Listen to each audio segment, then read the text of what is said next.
está transmitiendo en la página de la licenciatura de Psicología, si no me equivoco, ¿no? Entonces, en cuanto estén todos los panelistas, comenzamos, si les parece bien.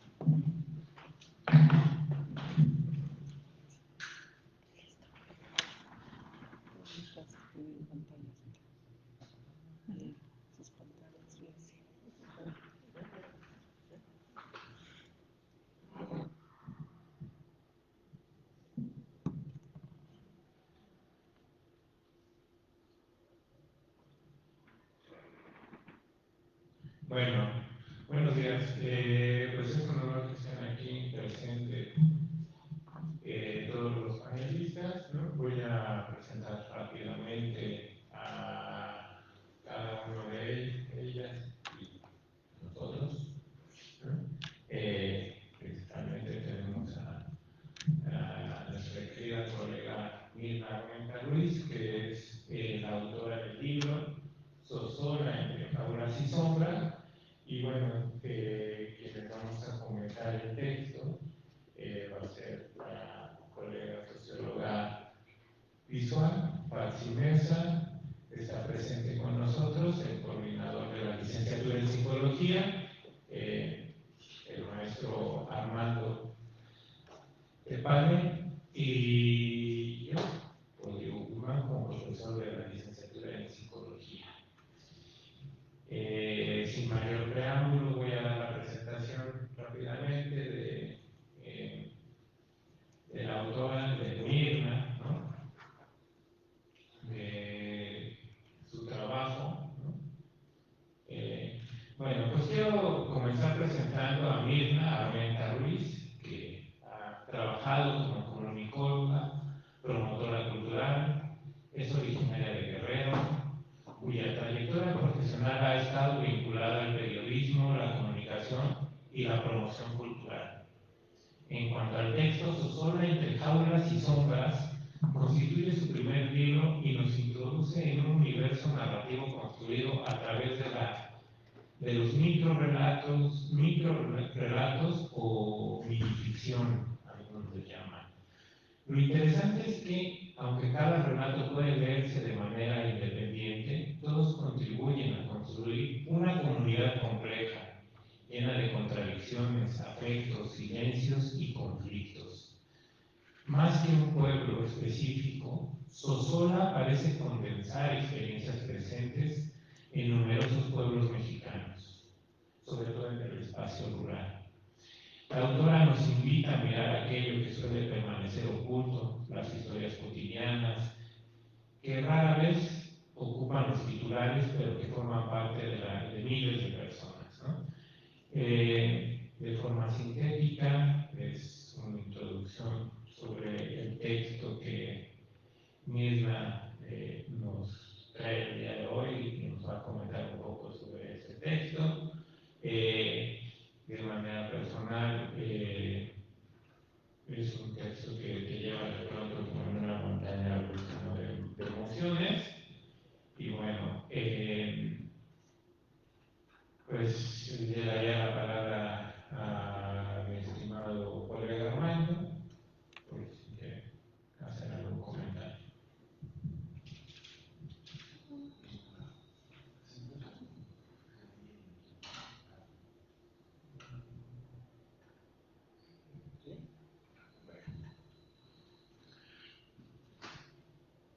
Mi nombre es Armando Ortiz Tepane y actualmente me encuentro en la Coordinación de Psicología y agradezco mucho la invitación a la presentación del libro Zozobra entre jaulas y sombras en historias de un pueblo al sur. Y también, bueno, agradezco la presencia, la participación de Mirna Armenta Ruiz.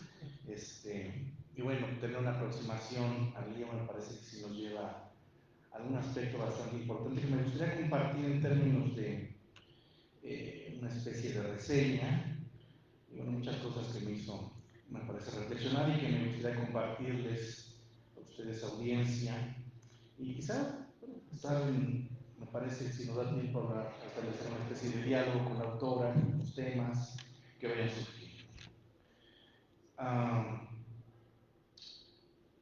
¿Qué nos comparte Mirna Armenta Ruiz en este libro compuesto de mini historias de un pueblo al sur? ¿Cómo entiendo el contenido de cada una de las 33 mini historias que la autora presenta? ¿Qué efectos tiene en mí como lector? ¿Qué decir desde la psicología y la producción de subjetividad? ¿Quién soy yo cuando leo esta obra de Mirna Armenta Cruz? ¿Qué reflexiones me suscita? ¿De qué manera puedo dialogar con la autora mediante este libro? Son una de las preguntas que me iba haciendo mientras leía el libro. La autora del prólogo, Mónica Maristán, advierte que las historias de Mirna Armenta son fuertes, eso es, pegan como un mazazo en la boca del estómago y nada podemos hacer para llorar, gritar y maldecir. No sé si es un mazazo o se trata de una visión que la autora comparte respecto a lo que podríamos llamar mundo rural contemporáneo, acerca de lo cual casi no se ha escrito en la época actual. ¿Qué se entiende por mundo rural en la posmodernidad? ¿Cómo miramos este mundo social? La autora del libro nos sitúa en un pueblo civil localizado al sur, cuyos orígenes son la construcción de iglesias del periodo colonial y novohispano. La descripción de la población se caracteriza por los efectos del mestizaje y nos describe el barrio de arriba y el barrio de abajo. Claro, los de arriba son los privilegiados y los de abajo los jodidos. Dicho de otra manera, la autora nos presenta un campo de desigualdades sociales, y así lo anuncia en el documento, y en cada relato nos muestra los efectos de un proceso de colonización profundo, que hasta la fecha sus efectos son notables. La autora nos presenta la vida cotidiana, la vida normal como ella refiere, y los avatares que afrontan los personajes de cada mini historia. Dicho de otra manera, la autora contextualiza y da sentido a las mini historias de su obra. El dispositivo de sexualidad es un aspecto que transversaliza algunas de las mini historias. El predicador que establece una relación con una mujer y al saber del embarazo la abandona. La homosexualidad que avergüenza a los personajes. La prostitución como una forma de estigmatizar a las mujeres que se dedican al trabajo sexual. El amante que abandona a la pareja mujer y cuando regresa lo hace acompañado de una familia y cual Penélope, esperando a su Odiseo, consume su vida y su deseo de vivir. La mujer que tiene embarazos con un hombre y la rechaza y aquí también a su descendencia. La mujer que decide abandonar a su descendencia y al esposo para hacer vida con una nueva pareja. La autora utiliza la anáfora, que permite imaginar un escenario previo que configura los relatos, y la catáfora tiene el efecto en el lector de imaginar un desenlace. Quisiera agregar también la elipsis, porque hay una serie de omisiones en el relato que también provocan la imaginación en cada una de las mini historias. Quienes provenimos socialmente de barrios populares y hemos tenido experiencia de la llamada vida rural, el contenido de las mini historias son temas cotidianos, naturalizados y con desenlaces previsibles.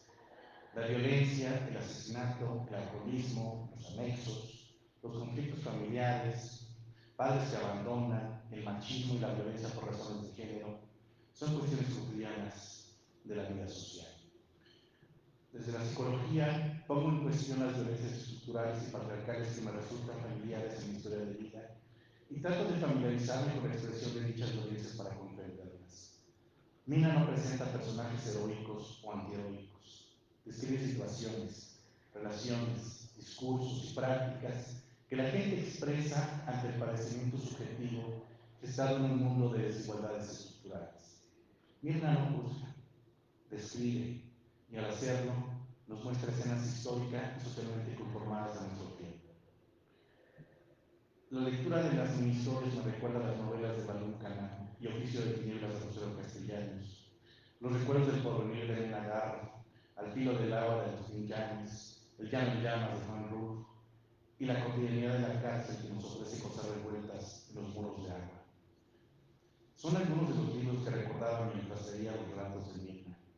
Y eso me hace pensar en la vasta literatura que la autora ha elevado para presentar una propuesta literaria, donde lo femenino es crucial para comprender el mundo de la vida cotidiana que nos presenta en zozobra. La socióloga Dorothy Smith una autora canadiense, nos refiere que lo femenino mira con cierta singularidad y sensibilidad la vida cotidiana, y es una perspectiva que debe leerse y cultivarse como una forma diferente a las perspectivas patriarcales y hegemónicas. Los detalles de cada mini historia de Sosola son una muestra de ello.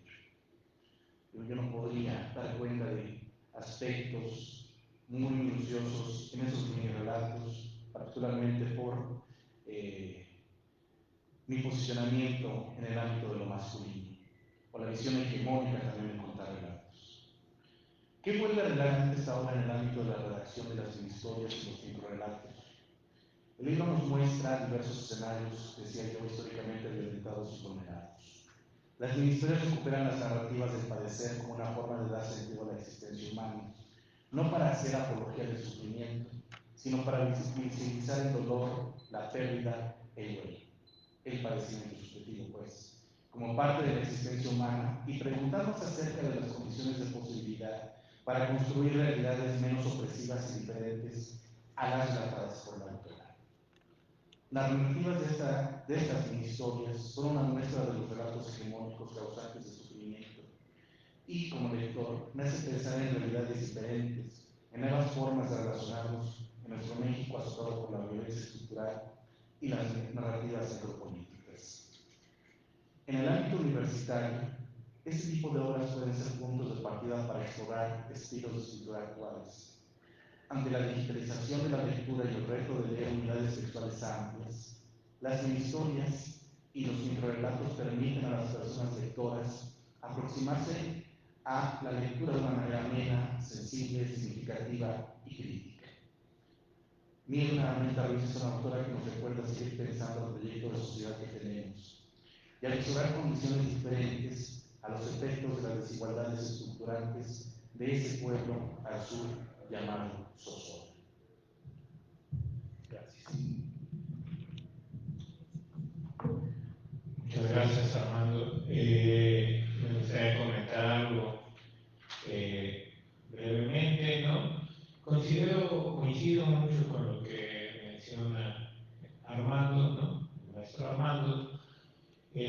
Uno de los mayores aciertos de este libro es el uso de los microrelatos, de las microhistorias, ¿no? Se trata de un género que exige precisión, síntesis y confianza en la inteligencia del lector. Cada relato nos obliga a comprender silencios, es algo que mencionaba Armando, imaginar contextos y reconstruir aquello que no aparece explícitamente escrito. Esas características convierten la lectura en una experiencia activa. En cuanto a la brevedad, ¿no?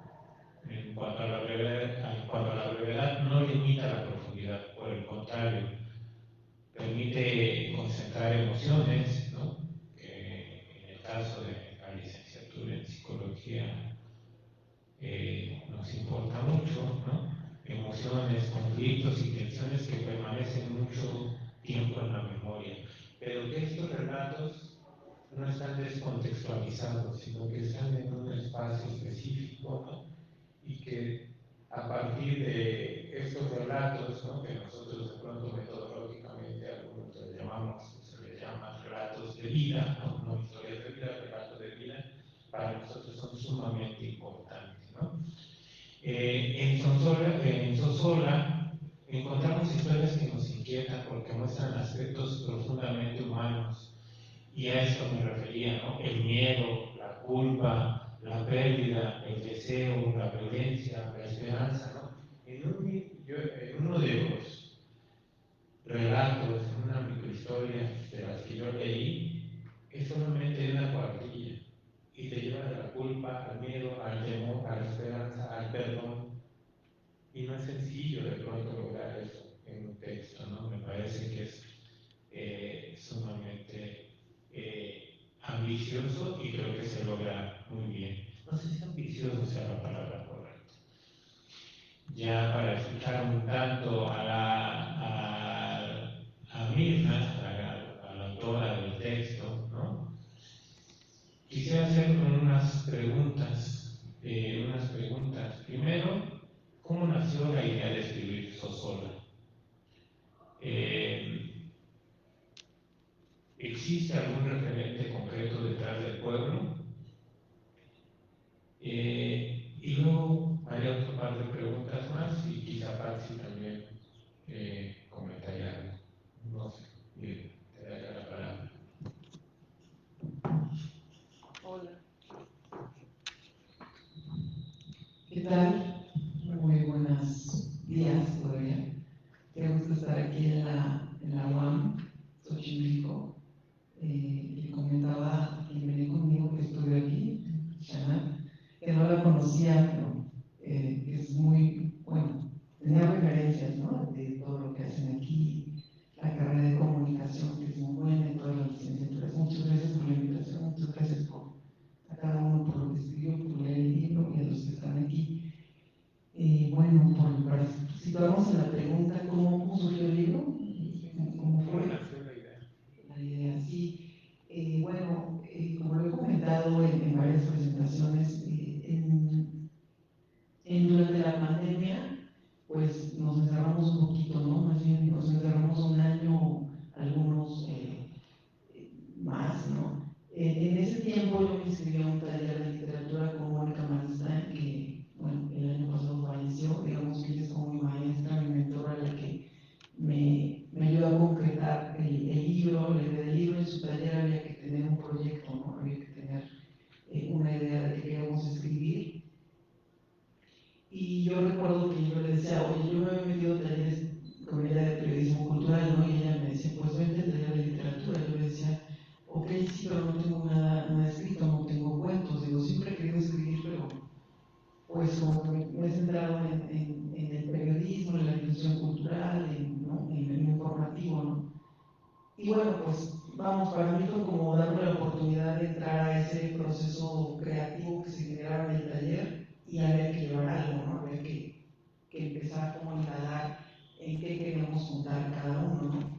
Yo recuerdo que siempre en los ejercicios que hacía me llevaba primero a relatos muy breves que fui descubriendo o sea, es decir, no fue como consciente de que yo quería hacer relatos breves, sino que en el proceso lo descubres, ¿no?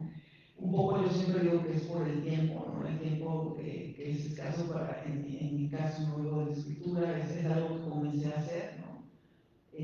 Literatura más bien. Y en ese proceso fue que todo me llevaba a historias del pueblo donde yo nací, donde yo crecí. Es un pueblo de Guerrero, sí tiene un referente, no digo, Sosola es un pueblo ficticio, pero pues está basado en el pueblo donde yo crecí, donde yo viví, donde yo observé, donde me pasaron cosas. Y recuerdo que todo me llevaba a, por ejemplo, si el ejercicio era hablar de, no sé, pues eso, de la homosexualidad y el rechazo social, pues yo me acordaba de una historia, ¿no? Y entonces la plasmaba. Si el ejercicio era hablar de la culpa, pues me iba al pueblo y era como un baúl, ¿no? Un baúl de recuerdos, memorias, conciencia, lo puedo llamar, como de, ok, eso que pasaba es esto, ¿no? Ya un poco ya en esta edad que ponemos más nombre a las cosas, o lo vas descubriendo, ¿no? Y así fue como surgió, hasta que me di cuenta que estaba leyendo un libro con relatos de ese mundo rural, y ya con Mónica y tallereando, como decimos, ¿no? Y con los demás compañeros, pues me dijeron, pues ya, vete, sumérgete, lánzate al mundo, al pueblo rural.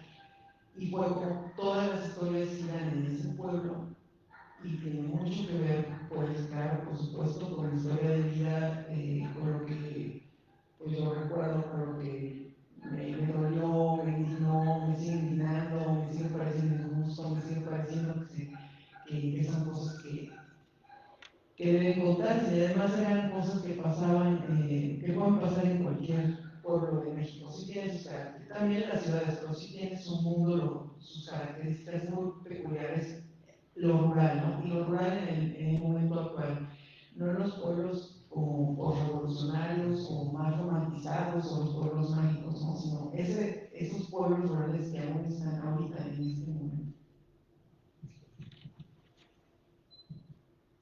Gracias, Nima, por aceptar la invitación a presentar el libro el día de hoy.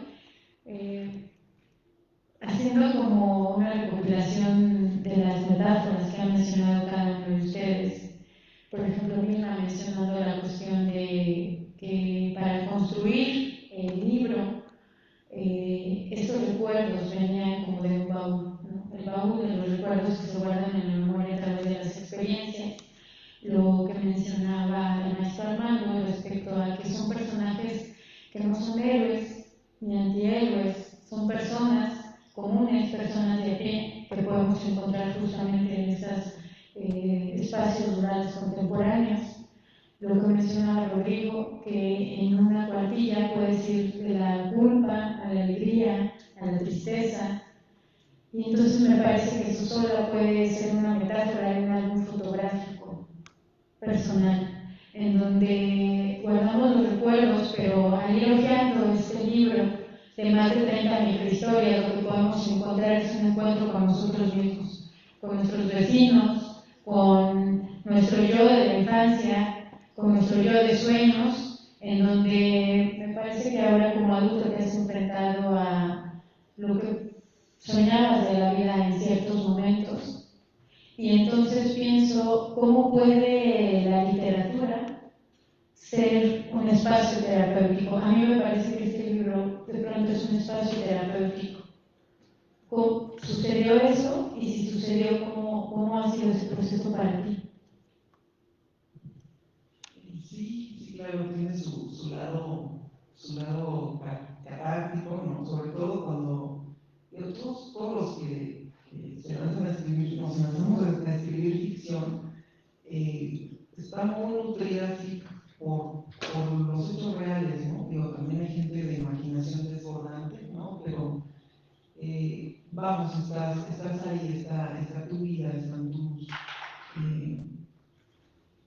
lo que les comentaba, ¿no? Tus creencias o en lo que dejaste de creer, y de alguna manera ser como remontaba tanto a la infancia y a la adolescencia, que fue donde yo crecí ahí, pues claro que había que cruzar la historia de vida, ¿no? Y en ese momento es cuando ya se vuelve, aunque es ficción, y eso es el poder de la literatura, lo creo yo, lo fui descubriendo, porque lo puedes leer y lo puedes, pues leer ensayos, puedes escuchar escritoras, escritores. En realidad es como una libertad, porque quiere decir que al ficcionar, al mezclar una realidad con la ficción, pues está la libertad de que no necesariamente pongas tu nombre o los nombres de los que conoces, o es decir, esa libertad que te da la ficción para hablar de cosas incómodas o cosas difíciles o cosas fuertes. Sí, en el proceso me di cuenta que las historias pues no son, pues sí son fuertes en el sentido pues de que hablan de situaciones sociales, bueno, yo le puse jaulas y sombras desde el título, ¿no? De pronto yo decía, está muy oscuro, ¿no? Ya vendrá algo más luminoso, pero vamos, es parte del proceso, ¿no? Fue como, vamos, si nos metemos en lo terapéutico o en la psicología, ¿no? Que aquí saben más ustedes, ¿no? En este campo de la psicología, fue como alumbrar mi sombra y la sombra colectiva, ¿no? Es decir, esas cosas que no hablamos, el alcoholismo familiar, lo que le pasa a las mujeres, ¿no? La iglesia, cómo nos condiciona, el poder, pero también hay historias más sociales como del crimen en los pueblos que pasa en la comunidad, ¿no? Pero sí, yo al escribirlo sentía que algo en mí, al nombrarlo, se liberaba y me fue como jalar un hilo y empezaron a salir historias, ¿no? Empezaron a salir cosas que uno trae ahí. Y es nuestra sombra, es esa parte, pues no bonita, no positiva o no luminosa, pero al mismo tiempo al estar hablando de eso, se iluminan esas partes que son necesarias, yo digo, nombrar, decir, existen, para que las negamos, para que las guardamos o no las hablamos, ¿no? Y bueno, la literatura eso te permite hablar de todo eso, con personajes, con ficción, siempre resuenan cosas ojalá ya encuentre sus lectores, lectoras y resuene, ¿no? Y ayude como a como a alumbrar esa parte que luego no tenemos tan clara en el proceso suyo. Muchas gracias, Mirna. Una pregunta y una propuesta para seguir con la presentación. Nosotros voy a tratar de ser menos solemne porque de pronto las enfermedades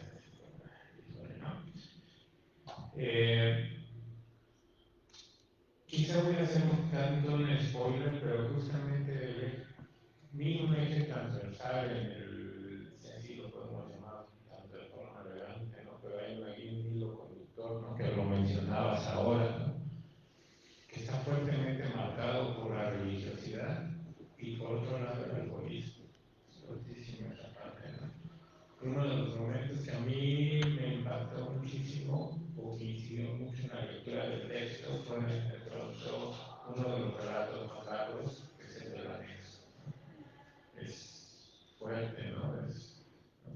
Nosotros que estamos de pronto en el espacio de la psicología, en la disciplina, y que algunos estudiantes normalmente se acercan a estos espacios para trabajar, me parece que es de mucha contribución metodológicamente hablando. Yo sé que es un trabajo de literatura, no es un trabajo metodológico, sin embargo, estas microhistorias, relatos breves, ¿no? Para nosotros son muy importantes porque no necesariamente tienes que escribir un relato enorme, ¿no? Para comprender aquello, ¿no? Que se está tratando de mostrar, sobre todo en psicología.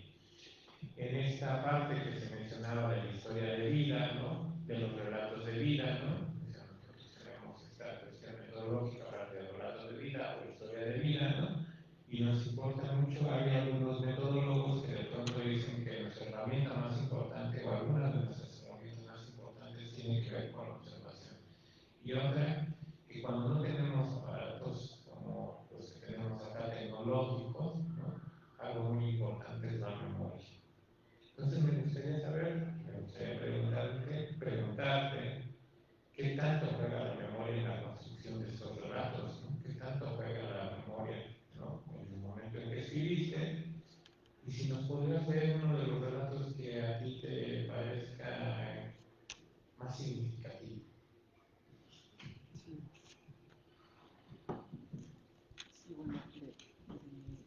De la memoria, pues totalmente fue mi recurso, ¿no? Fue como estar disponible a recordar y a volver a pasarlo por el cuerpo. Recuerdo que a la hora de escribir yo decía, pero es que no estoy expresando. Y entonces es ese ejercicio de memoria también corporal, ¿no? Es un poco como de la memoria cognitiva, pues sí, lo que yo viví, sí, cuando llegó a la niña que se murió con el piquete de la cráneo porque no había medicamentos.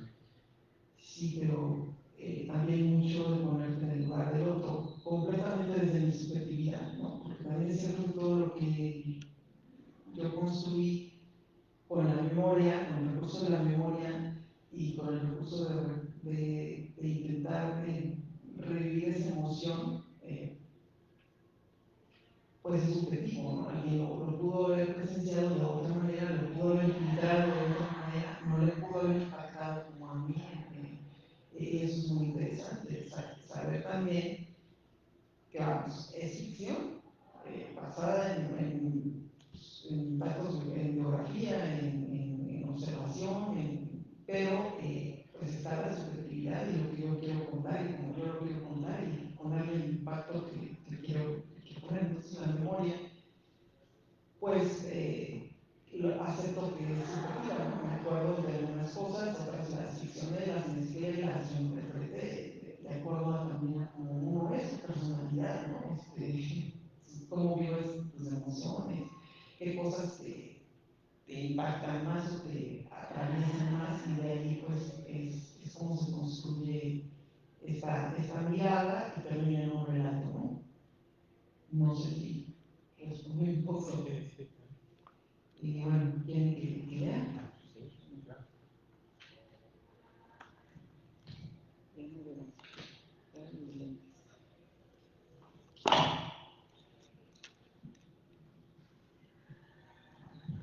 Hay varios, pero uno que yo leí, ¿no? ¿Se puede pedir? Claro. Pepe, me gustaría, si nos pudieras leer el último capítulo. ¿Ah, el Y último? después algunas preguntitas. ¿Este? Pues sí. Sí. Ese no es tan solo. Dice, dos migrantes. Fui a la tienda de telas que sigue abierta en el centro. Llegué a la esquina donde se cruza la calle 20 de noviembre con la Venustiano Carranza. Me paré justo en la entrada. Un policía me dijo que me quitara de la puerta si no iba a entrar porque permanecí un rato ahí pensando. Te imaginé a tus 16 años con el maquillaje cargado para verte mayor de edad, con tus zapatillas de tacón alto que no te podías quitar porque lo exigía el gerente como un requisito para dar una excelente imagen. Así como nos has contado tantas veces, con tu peinado esponjado e impecable de los años 60. Al fin entré, busqué las cajas de pago, vi a las cajeras contemporáneas. A ellas ya las dejan usar zapatos planos, negros, que parecen cómodos. Siguen sin tener sillas o un vil banquito para sentarse 3 minutos. También están muy bien peinadas, pero su estilo es más sencillo y usan faldas largas o pantalones. No aquellas minifaldas que conservas en tu ropero viejo, el que en vano hemos querido tirar. Te vi ahí con tu juventud, con tu belleza. Caminé entre telas multicolores y en texturas variadas. Toqué algunas mientras recordaba aquella historia, la que me gusta creer que sí ocurrió, la que quiero pensar que pasó tal cual narras entre risas y pausas silenciosas que esconden tu nostalgia. Tal vez por los enormes cristales de las ventanas, papá se asomó para buscarte. No te encontró y se quedó con tu foto en las manos hasta que saliste junto con tus compañeras. Antes de acercarse, miró una vez más la imagen, la crisis que robó de la sala del pequeño departamento que montabas en la colonia obrera cuando mi tía invitó a su pretendiente y a él a tomar un café. Y confirmó que allí estabas. Te encontró. Los vi a los dos. No eran aún del todo adultos, no eran progenitores de nadie. Eran dos migrantes de pueblos rurales buscando un lugar en el mundo, un presente, un futuro, un ingreso, romper con las carencias, vivir. Él, un estudiante locuaz de una universidad pública. Tú, una obrera con salario mínimo que mi abuelo venía a partir a la mitad cada mes. No sabías que regresarías a vivir a su sola, de donde quisiste huir y solo volver muy de vez en cuando, como lo hacen las visitas. Te encantaba la ciudad, pero a ese joven impulsivo le venían muy bien los pueblos solitarios, alejados del ojo familiar. Me gusta esta historia, mamá. Saber que antes que yo, tú llegaste a esta ciudad, que desde entonces era imponente, agresiva, vertiginosa. Busco tu fuerza cada vez que siento que esta urbe me derrota o me va a devorar. La busco adentro y afuera, en esa calle, en esa tienda, en esa historia, la que me gusta ver que sí ocurrió.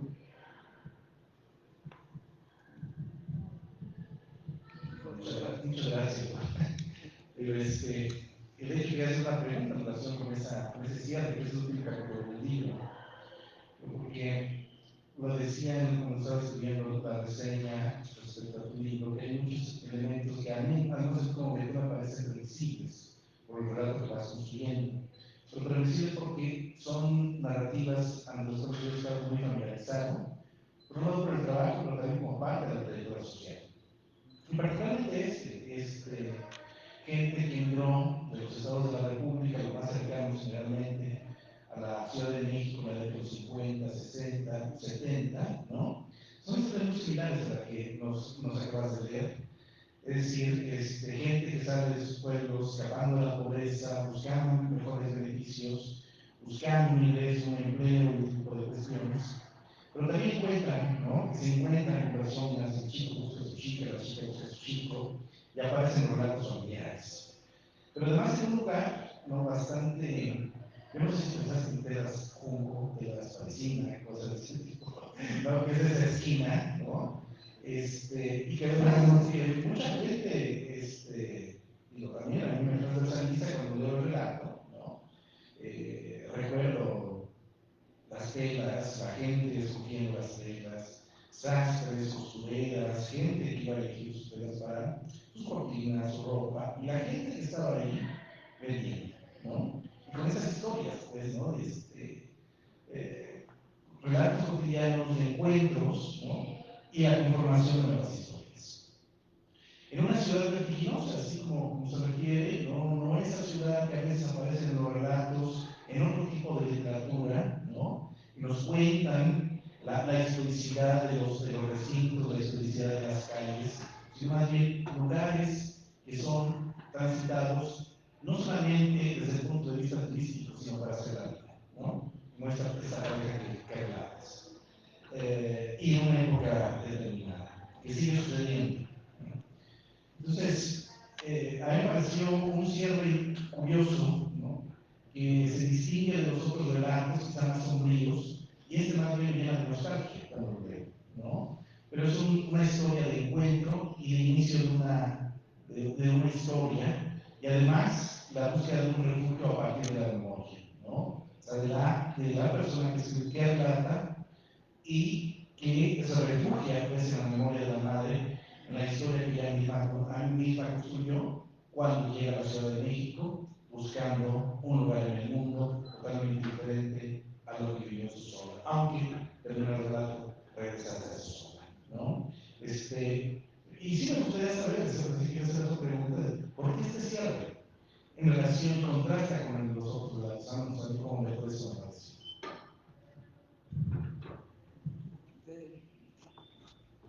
Pues tampoco fue como muy pensado, pero sentía justo que había relatos muy sombríos que venían hablando de cosas muy fuertes y tenía este relato y otro más, que es el de Flores Blancas, como más, con un tono más de recordar como para tomar fuerza interior, algo así. Sí es algo muy personal, ¿no? Es como y a la vez colectivo, como dices, hay tantas personas que llegaron a la ciudad, que se conocieron, no sé si en una tienda, no sé si en la calle, no sé si en un lugar donde vas a bailar, no lo sé.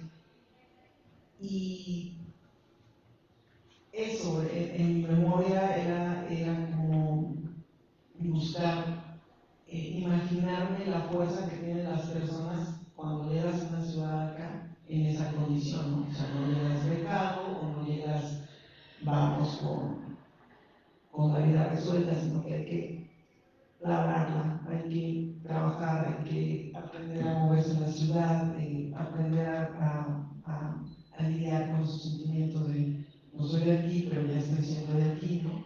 Cosa que también a mí me pasó, a pesar de que yo llegué a estudiar a mi escuela pública, también con sus dificultades de la etapa de estudiante, ¿no? Y recuerdo que ese relato surgió, pues sí, al recordar un poco, pues la vida de mis padres, ¿no? Lo voy a decir así. Y me gustaba mucho esa historia que me la contaba mi mamá, ¿no?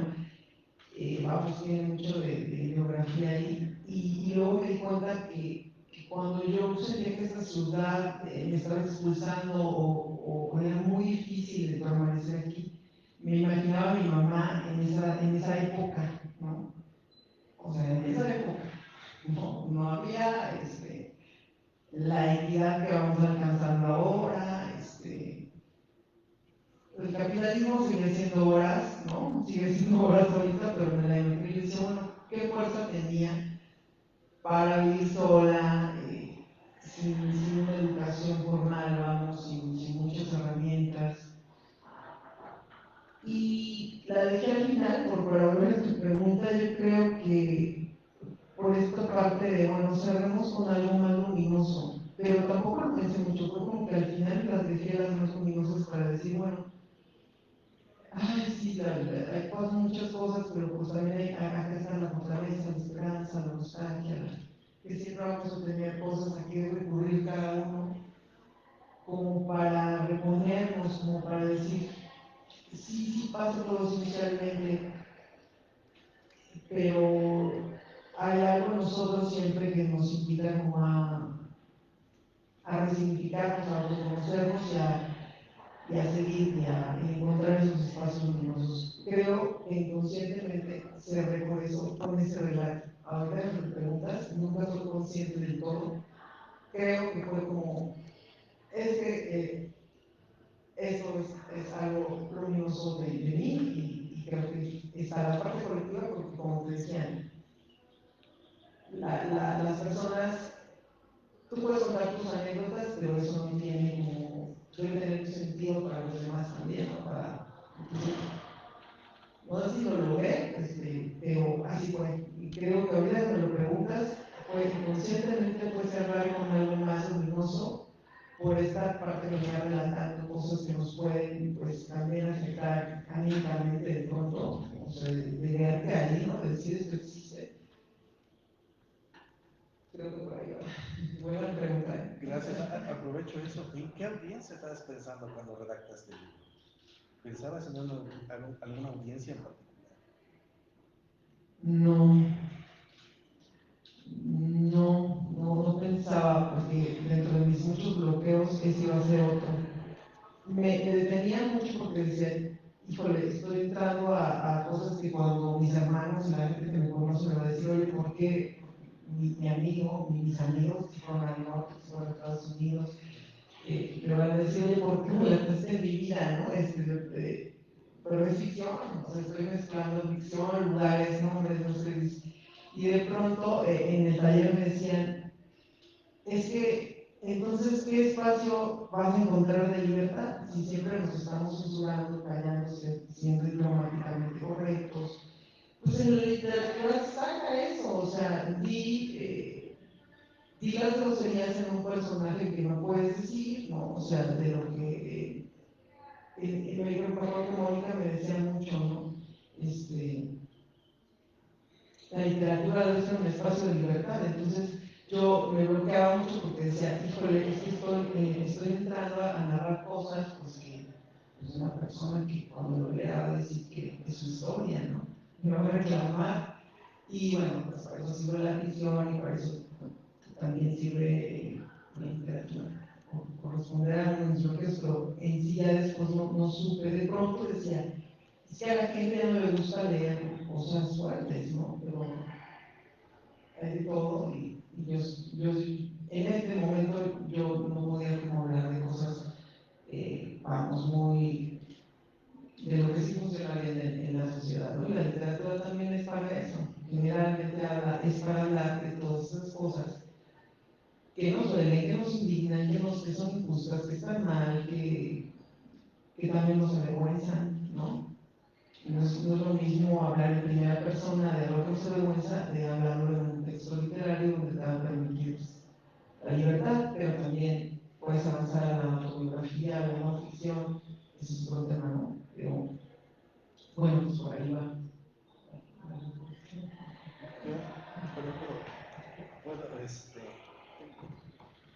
Sí, también pensaba en esa cuestión de un posible reclamo por la ficción, y particularmente por el relato del reclamo político, ¿no? Y en ese breve relato donde llegan los funcionarios, hoy, dice por ahí, queriendo seducir, ¿no? a miembros del pueblo con comida. Y la respuesta me pareció bastante interesante, o sea, a nuestros padres los emborrachaban, pero a nosotros. Y esa expresión la he escuchado en varios pueblos, ¿no? cercanos a la Ciudad de México, en donde el alcoholismo es una cuestión bastante grave en muchas comunidades. Y podemos pensar de una forma esencialista, pues la gente se borracha ya, ¿no? Pero cuando uno ve toda la historia de los pueblos, de ciertos pueblos, de cómo han sido tratados históricamente, pues sí, efectivamente me encuentra que les han, en ciertos momentos de la historia, convencido a la población del consumo de alcohol, pero de alcohol además, como puede ser el aguardiente, ¿no? Un alcohol barato, bastante fuerte y que embrutece rápidamente. Entonces, esa expresión así muy breve, ¿no? A mis padres los emborracharon, pero a nosotros ya no. Y luego con esta escena de tomar unas botellas, la barra, comenzar a gritarla a los funcionarios, públicos, ¿no?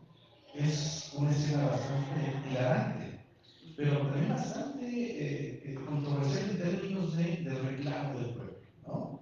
Es decir, llevándolo a la colectividad, ¿no?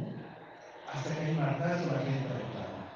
Pero si mientras haya algo que enlutezca y la paz esté llena, se pueden dar por sentado muchas atrocidades por parte de los gobiernos, ¿no?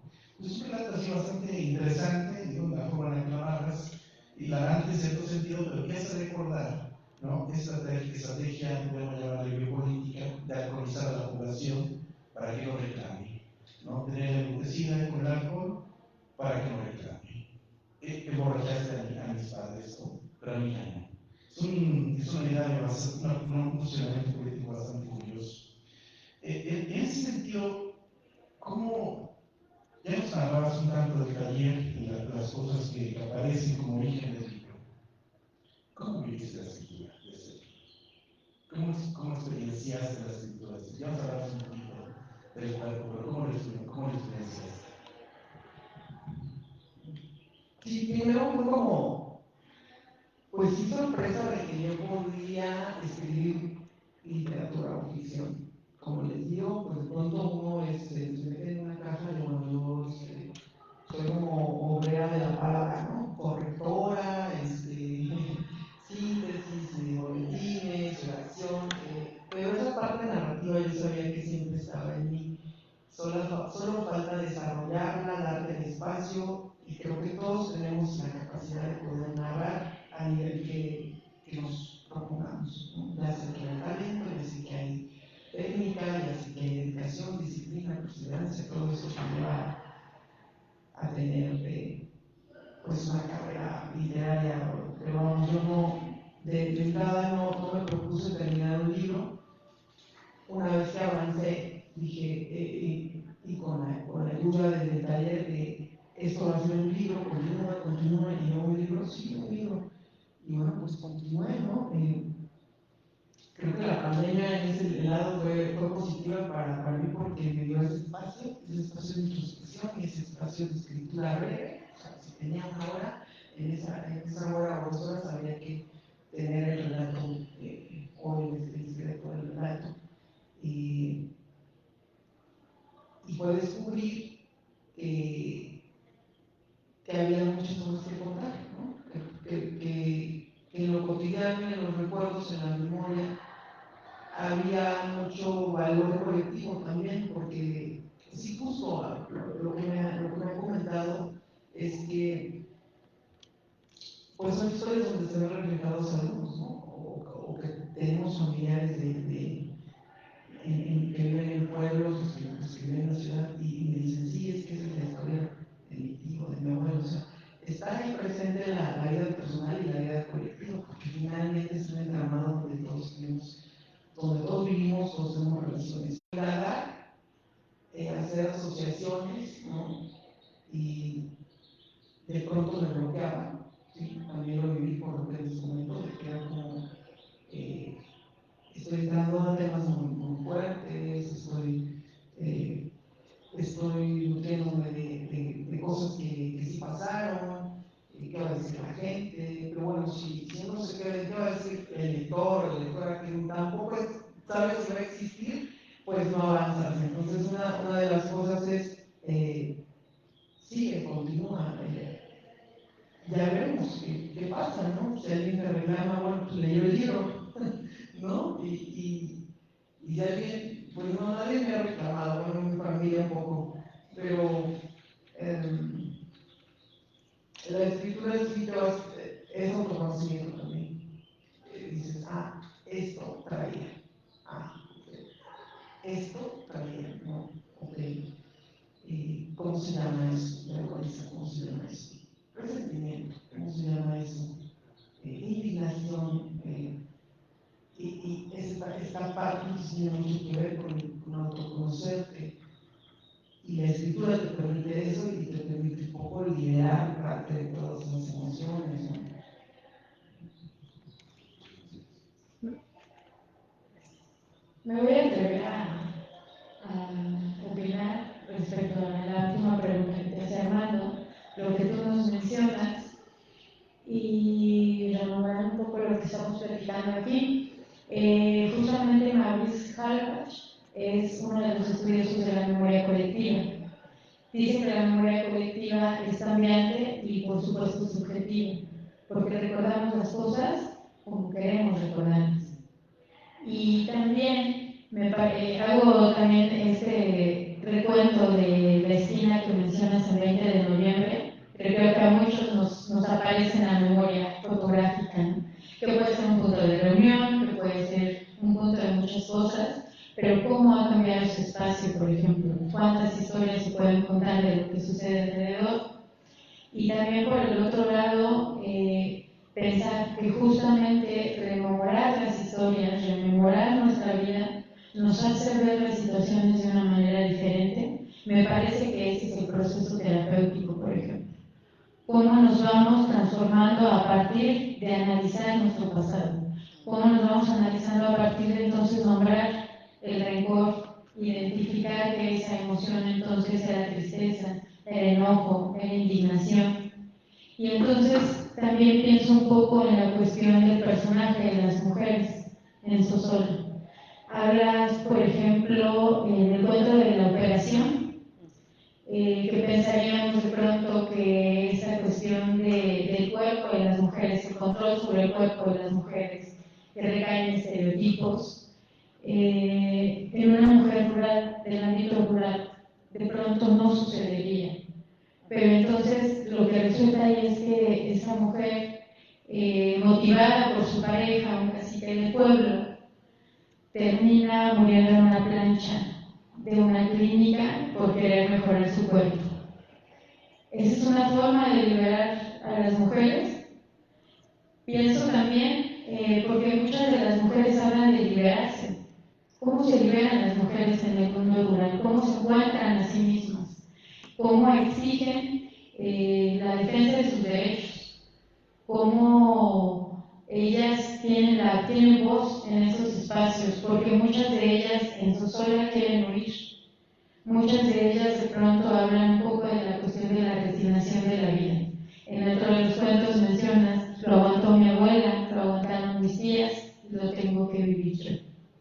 Pero también hay otras mujeres que se atreven a irse. Socialmente serían juzgadas porque entonces pareciera que están abandonando a su familia. Pero entonces esta mujer dice, ya no aguanto a mi marido borracho. Entonces pienso un poco que ese proceso terapéutico de la escritura ayuda a ver las cosas de otra manera, a nombrarlas y entonces a compartirlas con las personas. Veía que la mayoría de las personas que estamos aquí somos mujeres. Entonces, ¿cómo eso nos hace reflexionar sobre el poder del cuerpo de la sociedad, sobre el poder de la sociedad, sobre el cuerpo de las mujeres? ¿Qué encontraste tú ahí? Sí. Primero que nada, quiero de verdad agradecer por la lectura minuciosa de los tres y de los que quieren sumarse a leer.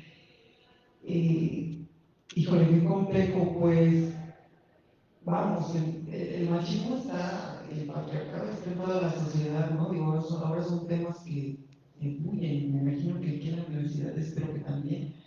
Y bueno, los pueblos, pues imagínate, ¿no? También es muy fuerte. Yo crecí con eso y actualmente, pues bueno, yo sigo yendo voy a ver a mi mamá que vive en este pueblo que inspiró todo eso. Y claro que lo veo, ¿no? Veo estas historias, te digo, muy nutridas de lo que pasa, ¿no? A pesar de que las cirugías del cuerpo están en la ciudad, ya hay clínicas en los pueblos rurales o tan rurales, o el pueblo vecino que es más grande, y llega el doctor que no es cirujano, pero opera. Todo eso pasa, ¿no? O sea, y bueno, esta parte de la belleza, de la presión sobre las mujeres existe, está fuertísimo, y llega también a los pueblos rurales, llega a las chicas muy jóvenes, a las no tan jóvenes, está esa presión idéntica. Pienso que no sé cómo, pues no podría decir que hay esta parte de la conciencia de la agenda feminista en los pueblos, pero me atrevo a decir que así como permite la reproducción de todo lo que debe ser una mujer, y sigue la iglesia, y sigue la publicidad, y sigue toda esta parte, pues también llega también la red, internet. Entonces quiero pensar que hay nuevas generaciones que ya se lo van a estar cuestionando, que no por vivir en un pueblo van a estar ajenas a esta inquietud. Me faltó un relato, ahora que recuerdo, de que me contaron que en Sosolo hubo una marcha histórica de mujeres contra la violencia. Y bueno, yo estaba ahí, ¿no? Yo estaba ahí reportearlo, ¿no? Eso sí, jamás me lo hubiera imaginado. Señoras y chavas que salieron a la calle ahorita me acuerdo, salieron a la calle fueron rumbo al Palacio Municipal, ¿no? Y bueno, pues ahí está, algo debe permear de todo lo que suena en la red, en la tele, aunque la tele pasen las imágenes de las caras solo rompiendo, ¿no? Rompiendo los cristales del centro histórico y todo eso, de alguna forma. Pero bueno, sigue siendo complejo, sigue estando ahí esas ideas de que usted hombre y mujer muy arraigadas en los pueblos, sigue estando la iglesia controlando tu cuerpo, y este relato de la operación, pues sí, de médicos que no son cirujanos y hacen cirugías estéticas, y lo que puede pasar, que puedes morir, ¿no? Porque no está en regla.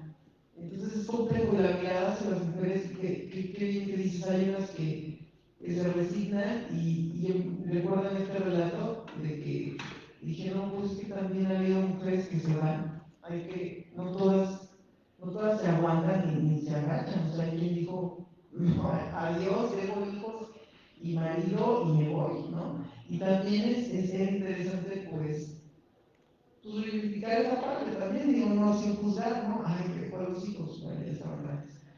Pero esta parte también de que no todas se van a quedar ni van a sufrir y aguantar, ¿no? También existen, como todo, personas que toman un poco de su libertad y deciden irse. Gracias por tu lectura. Bueno, si me das permiso de leer un par de cosas. Hay que leer porque hace tanto que hablamos pero no leemos. No, sí, justamente coincido muy casualmente, porque Patsy y yo le comentaba, no quiero conversar mucho texto contigo, ¿no? Justamente por el proceso de subjetividad, ¿no? O procesos de subjetivación, por lo que hablando, porque yo soy sociólogo, aunque tengo experiencia en ciertas generaciones en psicología, pero justamente, casualmente, creo que te refieres a este relato que justamente quería leer, o quiero leer, si me lo permites, espero ser un buen lector. Es el número 11 y se llama Oración. De verdad que justo ahí fue donde me gustó muchísimo el libro, porque en una pequeña cuadrilla está lo siguiente.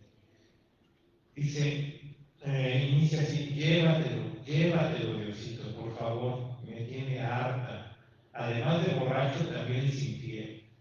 Tú sabes, tú todo lo puedes, tú todo lo ves. Una vez, dos, pasa. Una es mujer y aguanta, así como mi madre y mis hermanas. Pero este hijo de la chingada formó otra familia, y al niño le puso su mismo nombre, como a mí, Manuel. Cuánta desvergüenza, por mí que se muera y que pague una de sus faltas. Y luego dice: perdóname, Jesucristo, perdóname por desearle mal, por hablar así. ¿Qué haría sola? ¿Qué sería de mis hijos? ¿Me dejo vivir? Mejor déjalo vivir, enderezalo. Tócale ese corazón de roca, arráncale esa maldita lujuria. Pero si yo todavía estoy joven, tengo 3 hijos y no estoy tan gorda, ¿por qué? Dame fuerza, Señor. Virgencita Santa, enséñame a resignarme, ayúdame a entender que la vida es así. Mi abuela pudo, a mis tías ya no les importa, yo también voy a poder.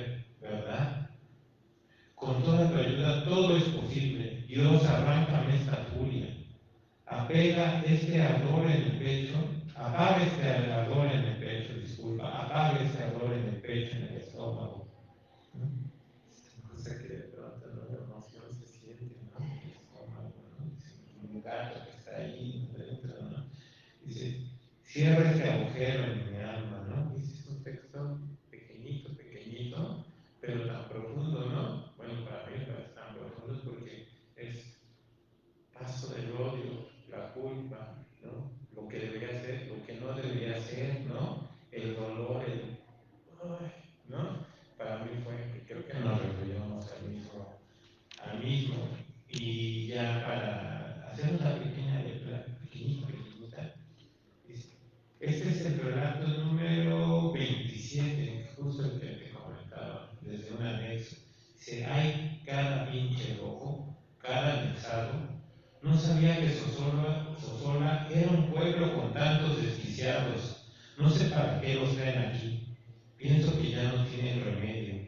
En las jaulas se quedan dormidos. En las juntas se quedan dormidos. Otros no hacen nada hasta que llega un padrino a terapiarlos y los arrastra a bañarse con agua fría. O los obliga a que ayuden en la cocina. Cuando salga, no voy a regresar a la casa ni me quedaré en este maldito pueblo. Y me adelanto un párrafo, ¿no? Para cerrar la lectura. Me tranquiliza cuando pienso cómo escapar. Parecen que hasta adivinan mi desesperación los muy perros. Entonces llegan en manada con su librito azul, con tazas de café, y me piden que me calle y los escuche más de una hora. A veces me calman, otras veces no los aguanto con sus rollos del poder superior, su oración de la serenidad y esa idea de la borrachera seca. Estoy enfermo del alma, del cuerpo y la mente. A veces me ponen bien, a veces hasta la madre con sus sermones y santurronerías, ¿no? Es tan fuerte esto, ¿no? Indudablemente es un relato de vida tan profundo, ¿no? Ambos relatos, todo el texto es en esa línea, ¿no? Pero en cada uno dentro de sus subjetividades y los procesos que ha vivido en su historia de vida, creo que le llega a la tuétano ciertas cosas, ¿no? Y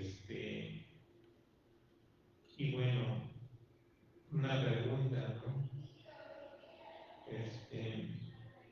Un poco para suavizar, porque a mí esta lectura me mueve, ¿no? Vamos a buscar algo más. Sí. Y tiene que ver con lo que mencionaba también Armando, ¿no? Es que esta escritura, y como que mencionaba Patsy también, ¿no? Esta escritura puede ser una cuestión terapéutica, ¿no? Porque a veces, hasta que uno baja las ideas a un papel, toma conciencia y puede notar las cosas, desde resentimiento, ¿no? Enojo, tristeza. No las puedes de pronto, no puedes tomar conciencia si no lo bajas a un papel. Bueno, algunos pensamos eso, ¿no? Pero bueno, puede, regresando y suavizando un poco la cosa, ¿no? Puede convertirse la literatura como una denuncia social, y si quieres comentar algo de lo que leí, también está buenísimo. Denuncia social. Sí lo es en el momento justo en que logras describir situaciones colectivas o sociales, ¿no? Que suceden y que a veces ya no se nombran, ya normalizamos. Eso también a veces me espanta. Me espanta actualmente también, pero por ejemplo en el pueblo de pronto el crimen organizado ha hecho que normalicemos mucho la violencia. No, pues no solo culpar al crimen organizado, sino preguntarnos nosotros por qué de pronto lo normalizamos. Esta parte de, pues desapareció alguien, es que hicieron una limpia. ¿Lo que es la limpia? ¿Qué es la limpia? Yo preguntaba, no, pues limpiaron. ¿Pero de qué limpiaron? La palabra limpiar es, pues sí, a los malos, pero si ellos son los malos, entonces ya es una confusión, ¿no?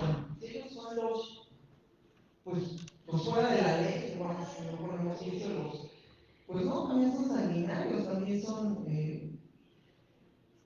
pero es que se llevan a los que son flojos, es que se llevan a los chavos que se drogan. Eso a mí me impacta, así de, porque estamos perdiendo esa sensibilidad, o sea, entonces no, el que se droga no tiene un problema de adicción, es malo, y también merece que lo desaparezca. Entonces, justo esas cosas que uno escucha, ve, vives, vas allá, eso sí, con los ojos y los sentidos abiertos, porque o pasa, ¿no? Eso sí no lo puedo decir, que me dicen, pero ¿por qué te pusiste a observar a todos? Es que no lo sé. Yo simplemente es una sensibilidad, o sea, no lo digo como ay, wow, qué sensible soy, sino, es que no sé cómo cómo registré todo eso. Y luego cómo en mi conciencia me incomodaba, o sea, había que decirlo, o sea, yo decía, es que ¿cómo se está normalizando esto? Y a la hora de pensar en un relato, pues había un relato. Acuérdate de la normalización de la violencia, que es grave, ¿no? Es un relato. Y sí hay cierta violación, aunque después digo, bueno, pero no cambia nada, escribiendo no cambia la sociedad. También me he preguntado eso, ¿no? Que no se hacen las revoluciones con escribir. Yo quisiera que sí, pero bueno, también recuerdo que los que hemos formado, forman parte de movimientos sociales, también hubo libros que leímos, ¿no? Que nos movieron la conciencia. Entonces, no lo sé, son preguntas abiertas ahorita si el público tiene alguna también, porque algunas pero Era la parte social está ahí sí, cuando uno mira, te haces preguntas y algo no está bien, algo no funciona, algo hay que denunciar, ¿no? Y también me di cuenta que se fue dando así, que había mucha crítica social en el proceso, me di cuenta de eso sí, pues te lo debo también a mis maestros, a la UNAM, a las universidades, también un poco a mi padre, a ser cuestionadora desde muy pequeña, de decir, es que ahí está lo que está mal en la sociedad, pues hay que al menos criticarlo, ¿no? Sí hay mucho de crítica social en el libro que se fue dando también. Y bueno, entonces, justo retomando lo que decía Vilma, desde mi punto de vista me parece interesante escucharte, sobre todo también como reconocer que las cuestiones terapéuticas no solo se viven desde arriba, en cuatro paredes, sino que también hay otros espacios como la escritura, por ejemplo, donde podemos reconocer distintas cosas. Y justo, si me permiten, a Fernando, nuestro Rodrigo, darle espacio a alguna de los presentes, si tienen alguna pregunta específicamente hacia misma. Adelante. ya hablamos mucho.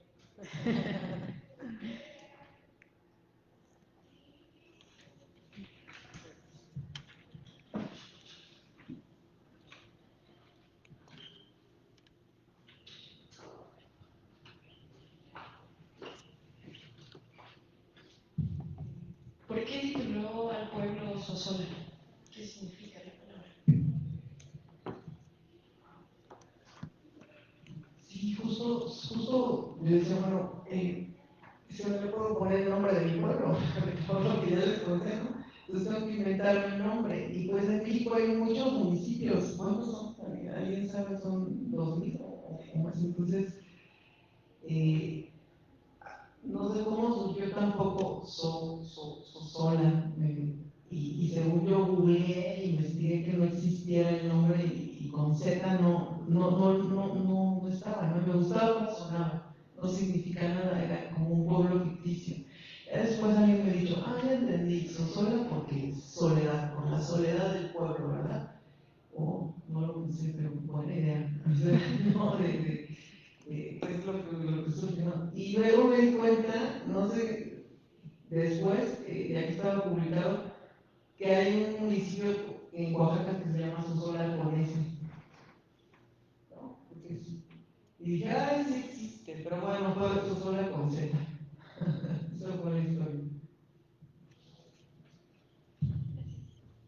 Bueno, yo, ahorita que dijiste que las revoluciones no se inician desde un libro o desde un texto, bueno, con tu libro yo considero que sí, porque dices que tienes varios textos que incomodan. Entonces yo creo que las revoluciones inician desde la incomodidad, desde una inconformidad que se puede pues mencionar desde un libro y ayudar a personas a que conecten y digan, bueno, eso a mí también me incomoda, yo quiero hacer la voz. Y a lo mejor no buscabas transmitir eso con tu libro, pero creo que puede ser una gran guía tu libro para ocasionar eso. Y también, bueno, a mí me llamó mucho la atención la portada, porque es algo que vemos todos los días, pero cuando te quedas mirando fijamente, sí como cuestionas, pues, significa algo, es como algo que te causa dentro de tu ser. Muchas gracias. La portada es la ventanita. Es como de las casas así desvencijadas de su solar. Sí. Y bueno, ¿tú buscabas transmitir algo con eso, con la portada, con la ventana? Eso sí se lo debo a una amiga diseñadora, Alma Soto, que fue la que me ayudó a maquetar, se dice ya, maquetar el libro, la edición.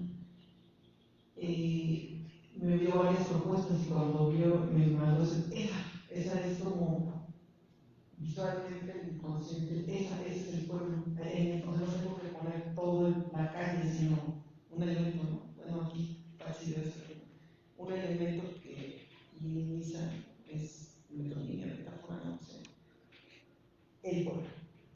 Entonces eso ya fue, no lo sé explicar como diseñadora, pero fue, yo así me mandó tres y dije, esa, y ese color es bueno. Así fue. ¿Puedo opinar? Perdón.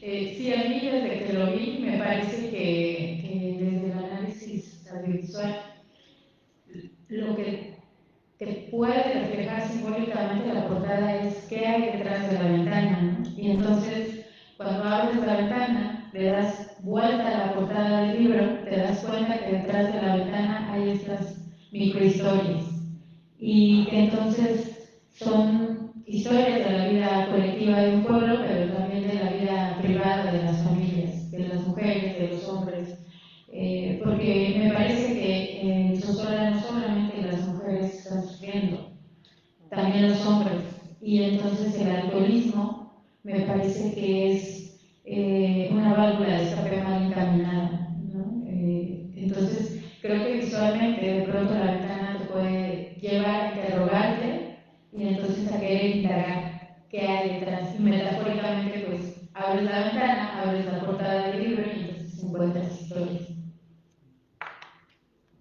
Te voy a robar esa idea. Muy bien, ¿Alguien más?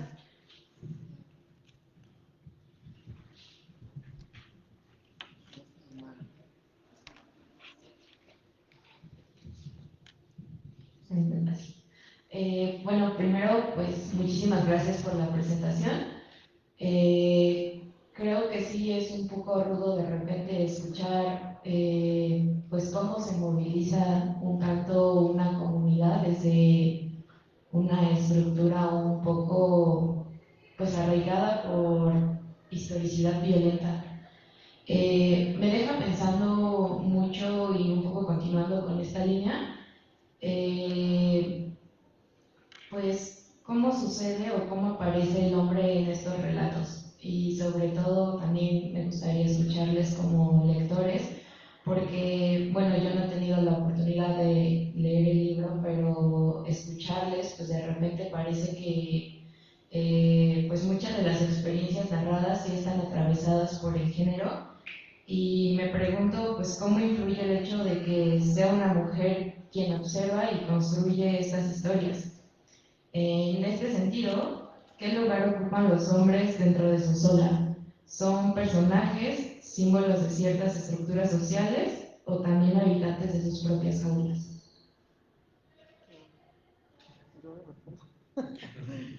Qué pregunta tan interesante.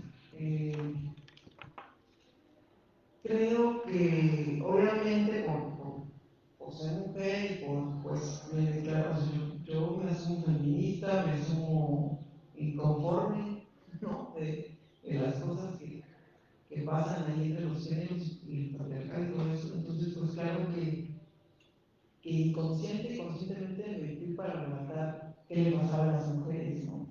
¿Qué hace la iglesia con las mujeres? ¿Qué pasaba? Pero nunca me propuse como poner al hombre como el único culpable de nuestra opresión o una especie de enemigo. Creo también que hay relatos en donde se ve como esas formas, lo dijiste, que forman parte de alguna jaula, de algún condicionamiento, de algunas circunstancias de vida que lo hicieron caer en adicciones, en el alcoholismo, porque hay muchos relatos del alcoholismo que lo mencionas. Y esa parte creo que si me fui más con las mujeres, pues sí lo asumo por mi postura y por ser mujer, pero nunca fue intención como arbitrario o decir la culpa de todo eso es de los hombres, ¿no? Es como más complejo el tema, no podemos aquí decir, pues viene el patriarcado, porque el patriarcado, ¿no? Todo lo que hemos aprendido y leemos, pero esta parte no la había pensado tampoco. Lo veo como personas que crecen en un contexto, que hay cosas que nos condicionan. Quisiera creer que no son definitivas y que cada persona puede hacer un trabajo de toma de conciencia, de toma de su vida, ¿no? Tratar de zafarte de eso que sientes que es una jaula. Ahorita que lo dices por eso lo de las jaulas, ¿no? ¿Cuál es mi jaula y qué puedo hacer para abrir la jaula? Diría yo. Gracias por llevarme a ese lugar.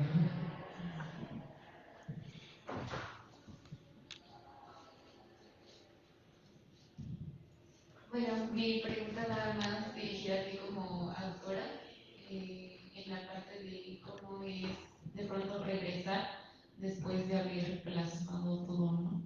O sea, lo pienso de pronto como cuando abres tus escritos de la primaria y es atroz, pero también es a la vez conmovedor, pero sobre todo justo por la parte de entender que son historias muy pesadas. ¿Cómo es para ti de pronto tener este acercamiento después de todo lo que ya has plasmado y le has dado una palabra o un significado? ¿Dices de regresar al pueblo? Sí. Ay, yo me sentí también como muy en deuda porque yo vivo aquí en la ciudad desde hace 26 años, entonces como que dije, bueno, pero yo no he hecho nada, mucha crítica, mucha observación, pero no he hecho nada ya, o sea, ni un colectivo comunitario o algo allá. Y no sé, bueno, no sé si sigo en deuda, ¿no? Por un libro, insisto, pues tiene su valor, pero es un libro, no es un movimiento, no es acción en el terreno. Luego critican que los que nos encanta leer y intelectualizar, y pues que no hacemos nada ya en las comunidades, pero bueno, ese es otro tema. Pues mira, voy con cuidado porque hay gente que por las redes sociales, porque tengo amigos de la primaria y de la secundaria y de la prepa en mis redes, que viven allá y me han dicho, oye, pásame tu libro, ¿no? Y no sé, pues le digo, sí, claro, cuando sí se los puedo dar, ¿no? Se los puedo pasar, pero no sé qué vaya a pasar porque generalmente a mucha gente le gusta, pues, justo la parte luminosa, no lo que está mal en el pueblo. No sé qué lectura voy a hacer, o esos son mis prejuicios, y a lo mejor hay lectores que me dicen justo hoy me conmovió eso. No lo sé, está interesante. O sea, o hay a quien lo lea y algo le pase y me diga, o alguien me reclame y me diga, oye, estás hablando de Picaya, que así se llama el foro, ya lo dije, y nos pones muy mal, nos estás poniendo como machos violentos. O sea, no lo sé. Eso es lo interesante de que tú escribes y así lo lanzas y ya no sabes qué interpretación va a tener, ¿no?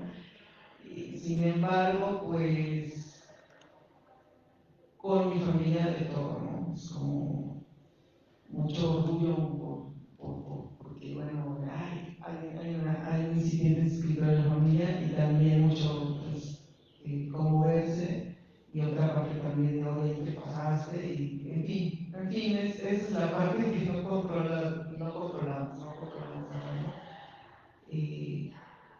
No sé, no me animaría a hacer una lectura en el pueblo, ¿no? Porque no sabría cómo, no lo sé. Es buena pregunta. En la plaza, una En lectura la en voz plaza. alta.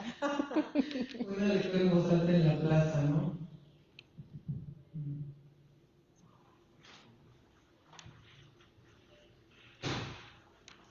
Muy bien. Ya, cosa. Hola,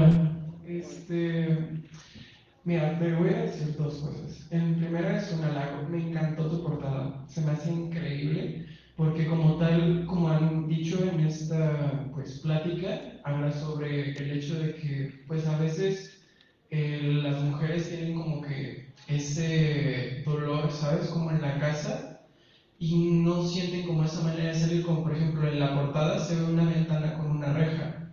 O sea, la mujer sale, se asoma y ve que hay un mundo detrás de ese sufrimiento, que puede escapar de ese lugar donde se siente incómoda hasta que pues una persona toma el valor de sentirse libre, de sentirse querida y sale, ¿sabes? Como que rompe esa jaula. Entonces se me hace muy linda tu portada, la verdad, se me hace muy increíble. Y la segunda, que viene relacionada con el hecho de que dijiste que con un libro no se inició una revolución, pero yo creo que tu libro como tal ayuda a que, digamos, por ejemplo, de este desorden, de todos estos relatos de dolor, de crudeza, la persona que lo lea puede llegar a, como a mejorar por sí misma, a mejorar transgeneracional, el decir de que, hey, esto está mal, estas conductas no se hacen, y quería saber si esa es como a lo mejor tu intención con el hecho de dar este tipo de escritos, como darlo a publicar, como el hecho de que tú trates de dar a conocer el hecho de que esto está mal, esto sienten las personas cuando las tratas de tal manera, o cuál fue como tu intención al escribir este libro. O sea, esa fue como tu intención detrás. Tampoco fue pensada como, voy a escribir esto como para que la gente cambie o piense como yo. No, aunque sé que mucha gente también le incomoda o le duele las cosas que a mí o puede pensar parecido.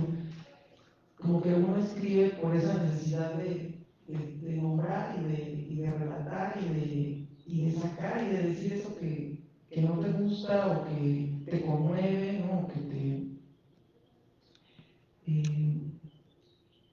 esa parte de que intentas como que la escritura llene, porque no, porque sigue ahí como en tu conciencia, ¿no? Yo siento que la escritura simplemente es ese canal también para nombrar, para hilar, para compartir cosas. Sin embargo, algo así como que quisiera moralizar, no lo sé, no, al menos conscientemente no. Claro que no voy a negar que si un relato que habla del machismo genera que una chica, una chavita diga, ok, esto está mal y yo me voy a oponer a esto, pues claro que es muy satisfactorio, es como, bueno, generé reflexión, generé que al menos alguien se cuestione cuando discrimina a una persona homosexual, ¿no? O sea, que alguien vea lo que le pasa a alguien que es homosexual y cómo lo dañó y cómo decidió irse y dejar todo por el bullying, por las burlas, por el maltrato físico y verbal.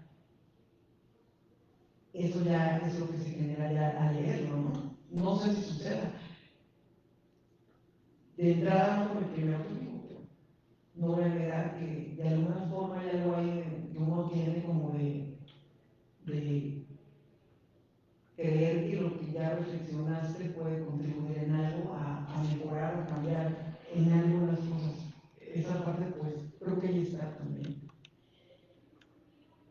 Gracias.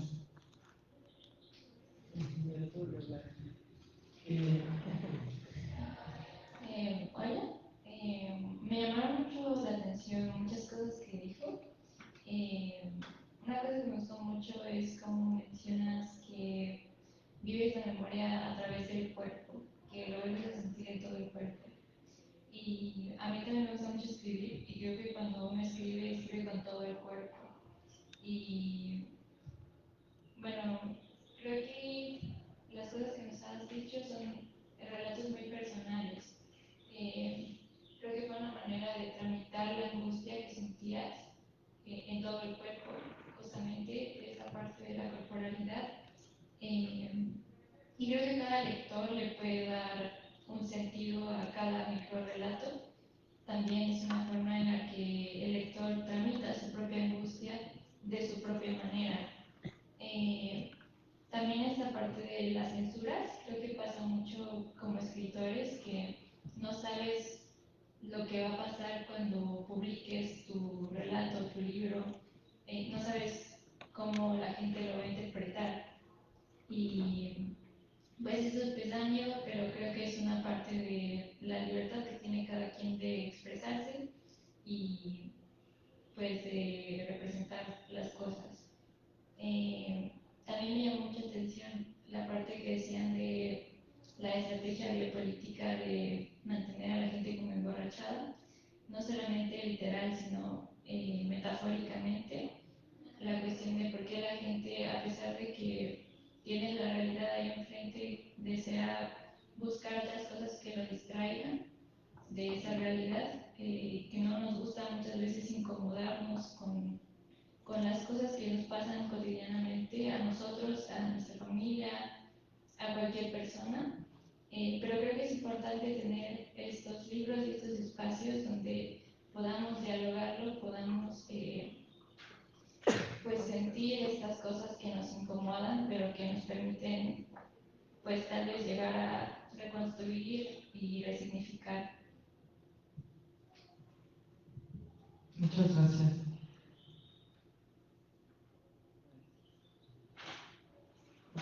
Ya me llegó una pregunta, ya vieron todos. Muchas gracias por este diálogo.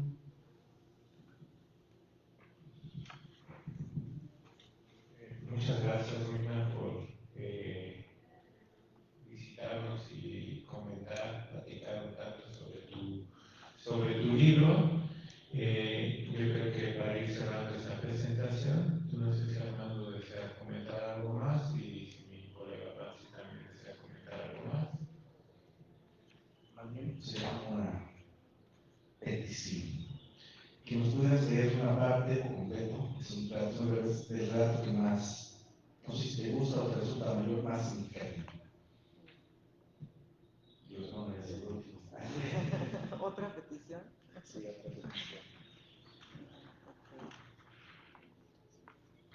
Okay. Es difícil escoger uno, pero bueno, vamos a hacerle caso a lo primero que llega. Dice, dudas tempranas. Mamá, ¿por qué mi tío, el que vive en la ciudad, dice que mi papá es un médico de pueblo, pero lo expresa así como feo, y luego nos regala la ropa que ya no le queda a su hija? Porque seguro allá ni vende, nos dice. ¿Los médicos de ciudad son mejores? Mamá, ¿por qué está mal vivir aquí? A mi hermana y a mí nos dicen indias en la primaria del pueblo cercano donde nos inscribiste, y solo es un poco más grande que este lugar donde nacimos. Mamá, pero si somos güeras, de piel blanca. Mariela tiene el pelo rubio y los niños también le gritan india. La señala y se ríe. Un maestro dice que los indios son prietos y que los españoles vinieron a mejorar la raza. ¿Es cierto? ¿Qué es raza? ¿Hay indios prietos y blancos? ¿Ser indio es malo? ¿Por qué vivimos aquí? Si nos vamos a la ciudad, ¿dejarán de molestarnos? Mamá, nos duele algo muy adentro y te juro que no hemos hecho nada malo, nos hemos portado bien. Dudas tempranas. Gracias. Muchas gracias, Francis, por la invitación. Muchas gracias, maestro. muchas gracias a ti, Vilma, por venir a compartirnos esta construcción que surge de un taller en donde además pues te encontraste como escritora. Ya lo mencionaste hace ratito, no solo como escritora de boletines, de memorándums, sino la escritora de literatura, que además utiliza su propia historia, su memoria, para compartirnos pues relatos interesantes sobre el México rural contemporáneo. Muchas gracias también a todos los que vinieron el día de hoy. Bueno, pues sí, me agradezco mucho que hayas aceptado la invitación. Voy a sintetizar, y sí que no quería ser solemne, sin embargo, quiero comentar algo un tanto quizá académico para cerrar ya tu presentación. Muchísimas gracias por venir y estar acá con nosotros, y también a cada una de ustedes que estuvieron por acá presentes y cuestionándose. Cuando terminé de leer este libro, pensé inmediatamente en una idea que utilizamos con frecuencia en las ciencias sociales. Detrás de cada estadística existe una historia humana. Desde la sociología hablamos constantemente de desigualdad, exclusión, violencia, discriminación o migración.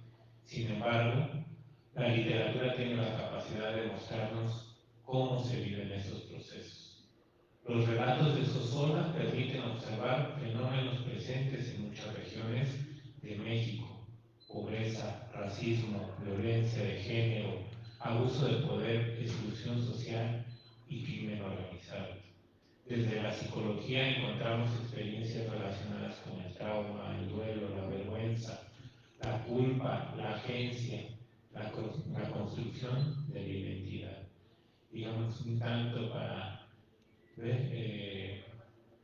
la reflexión es cómo podemos vincular esta cuestión que de pronto Edgar Morán nos menciona, ¿no? La complejidad, la literatura, la poesía, y cómo se puede ver la realidad a través de otras expresiones literarias, no solamente académicas.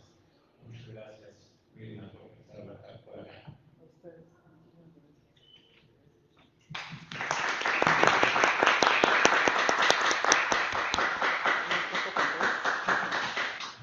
Antes de la foto, pues vamos a entregar una constancia Y por la pequeño presentación.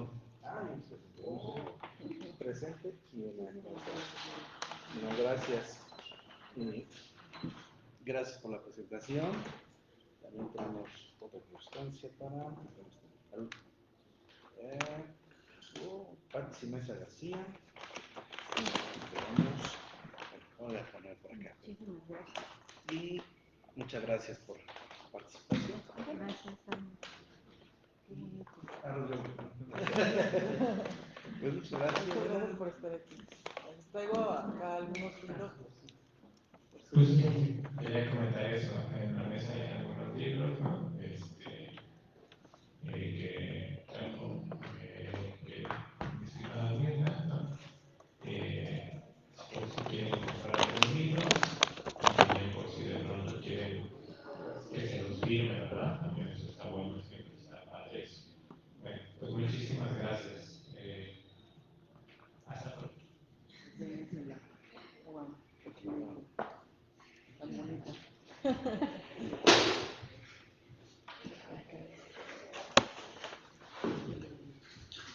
Sí, por favor.